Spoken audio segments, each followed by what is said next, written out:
ฮัลโหลทักทายสบายดีทุกคนมาพบสบายดีกับนี่นาสบายดีพบกับอาลิงเนาะสบายดีทุกคนมื้อนี้นี่นาพาเลาะกับอาลิงพากันมาวัดมาทำบุญส่งท้ายปีเก่าตอนรับปีใหม่เนาะเอามาวัดนี้ซื้อว่าวัดอิหยังก็ลืมละสินใสวัดดานสินวัดใสดานสินใสแม่นวัดดานสินใสจะอยู่ป่าพี่เนาะเฮาก็มาแต่เช้าตั้งแต่6 โมงเช้าพากันออกมาเดี๋ยวนี้ก็เป็นเวลา8 โมงพากันมากินข้าวเช้าอยู่วัดก็จะเอาไข่ข้าวเปียกเฟอกินแล้วก็เดี๋ยวนี้ถ้าเขาไปซูดอยู่ไหนเนาะ เพราะว่าสิสิ้นปีแล้วค่ะนะปีใหม่ฟ้าใหม่ก็อยากมาทำบุญทำทานเนาะทุกคนเนาะมาสูตรลดน้ำต้นฮับโศกก็คือท้ายปีนะส่งท้ายปีเก่าตอนฮับปีใหม่ก็ต้องได้สูตรลดน้ำต้นฮับโศกเพื่อฮับโศกปีใหม่เข้ามาโชคดีปีใหม่เด้อโศกปีใหม่เดี๋ยวนี้นะสิเอาภายในบริเวณวัดให้ทุกคนได้เบิ่งรับชมกันเด้อวันทันเขาเจ้ากำลังสิสร้างใหม่นี่ก็เป็นภายในจะอยู่ป่าเนาะซื้อวัดให้เป็นซื้อว่าวัดดานสิ้นใสอหยังประมาณนี้แหละถ้าจำบ่ผิดเดี๋ยวนี้ถ้าเข้าไปซูดถ้าเขาเจ้าซูดพาเขาเดี๋ยวเราจะไปซูดกระทงอยู่ใน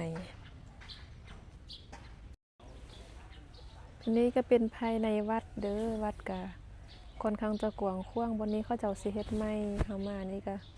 มาแต่เช้าได้วัดนี่นะนี่น้ามาน่าจะเป็นครั้งที่สองก็มากับปาลิงคือกันครั้งที่หนึ่งก็มาเฮ็ดกระทงอีหยังต่างๆนานาเนาะการทำบุญทำทานสิ้นปีแล้วก็เข้าวัดเพื่อรับโชคปีใหม่ทุกคนปีใหม่นี้ก็ให้ทุกคนมีความสุขมีโชคมีลาภเด้อ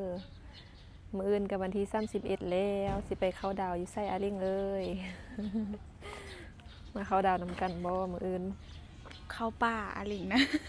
มื้ออื่นสิไปเขาลงพักสนามเพราะมื้อนี้ญาติเวลามาเฮ็ดบุญแล้วก็สิไปเข้าพักสนาม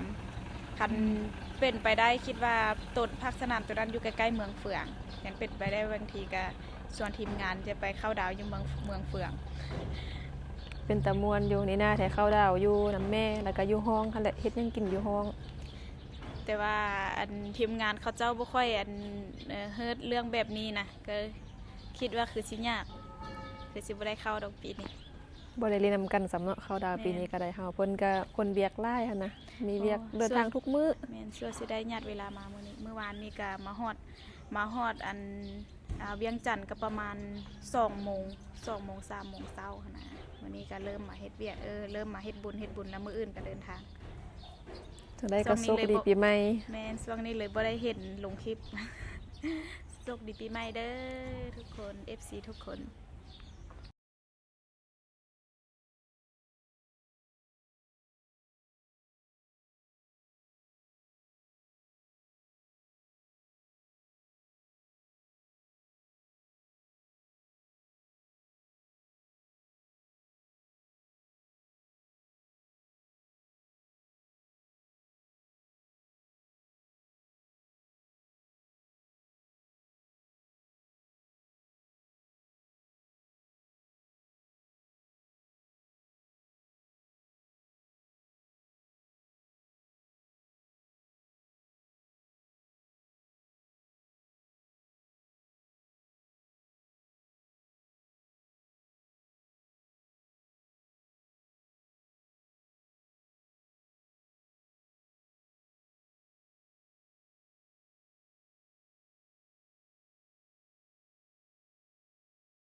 หลังจากที่นีนากับอาเหลียงไปทำบุญอยู่วัดแล้วกลับมาพอดีมาแวะบุญกินเจียงชนเผ่ามง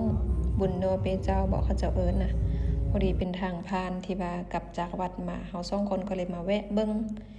บ่เคยมาจากเทื่อครั้งนี้เป็นครั้งแรกในชีวิตที่ว่าได้มาร่วมงานบุญกินเจียงชนเผ่ามงเนาะภายในงานเขาเจ้าก็ไข่คงอยู่คงกินหลายอย่างไข่เสื้อผ้าแล้วที่สำคัญก็คือเขาเจ้าใส่ชุดชนเผ่าหั่นน่ะงามนี่นากะเห็นแล้วก็ตื่นเต้นแล้วก็ดีใจว่าเป็นครั้งแรกในชีวิตที่ได้มา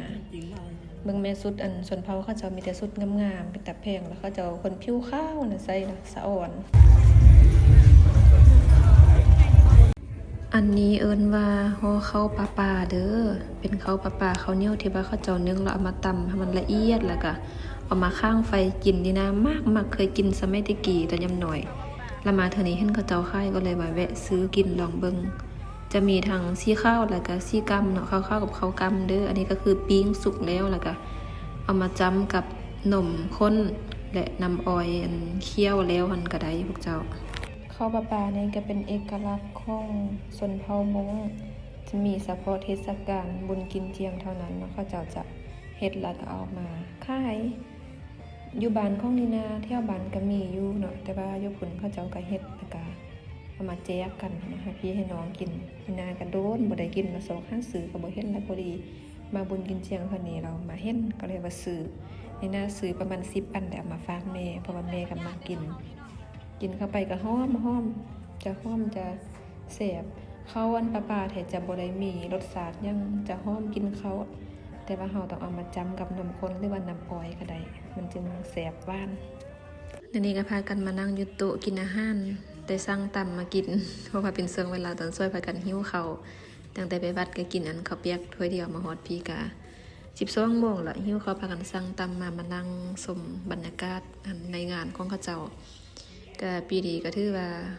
ม่วนอยู่คลิปนี้ก็จะเป็นมายุมายะนิดนึงเนาะเดี๋ยวนี้นี่น่าก็กลับจากงานบุญกลับจากวัดมาหอนฮ้องแล้วก็มาคั่วกินมาเด้กับนางซี่พากันไปตลาดสดมาก็ได้อาหารบานๆหลายอย่างที่พากันเฮ็ดแกงเฮ็ดแล้วก็มีตัวดวงนำนะอันนี้เป็นผักหวานใจผักหวานที่ใส่แกงเฮ็ดอยู่ทุกคนใส่แล้วก็อันนี้ก็หม้อแกงเฮ็ดของเฮายุงก็ค่อยยุงได้เลยไข่ปลาแล้วก็มากินน้ำกันเด้อจ้าบักหอมๆพี่นะแกงสับปะแดกเด้อแกงสุดนี้แม่เฮ็ดทานเฮ็ดให้กินเขาเรียกน้ำกันเด้อหัวกินนะฮะก็แล้วมีแกงเห็ดปิ้งตัวดวงแจวอีเมก็ค่อยเสี่ยงเดี๋ยวโทรศัพท์เอาซี่กินหาเบิ่งดูเป็นจังได้วิธีกินตัวดวงหั่น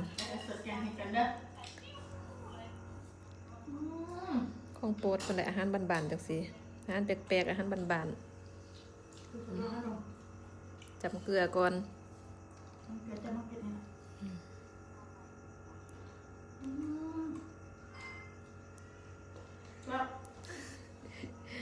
อาหารบ้านๆของเราเนาะมากินข้าวนำกันเด้อทุกคนเด้ออ้าว